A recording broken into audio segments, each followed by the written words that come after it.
Hi, I'm Mike Mercurio, and I'm a principal with the law firm Moffitt Kerman. Today I have the pleasure of sitting down with Gavin. She's president and CEO of the Fireline Corporation, a third-generation business. Anna, thank you for joining me. Thank you for having me.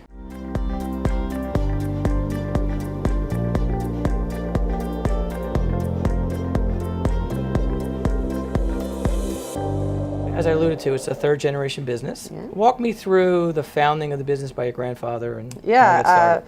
So we were founded in 1947 in Baltimore.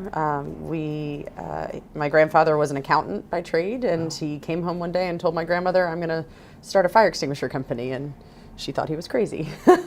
But he started the business up and got a couple trucks rolling with some guys, really focused mostly on extinguishers through the 50s and 60s.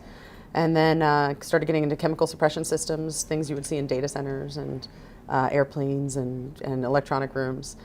Did that for many, many years through the 70s. My father took over in 1982. He came into the business in the 70s and came in 1982 and took over. And he was really the one who kind of grew it into the one-stop shop of fire protections. So after we kind of developed into the commercial world,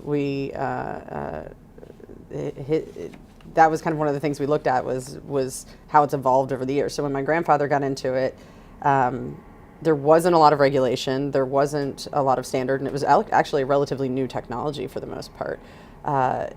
Sprinkler systems were very rough back then, and fire extinguishers were soda acid chemicals at the time.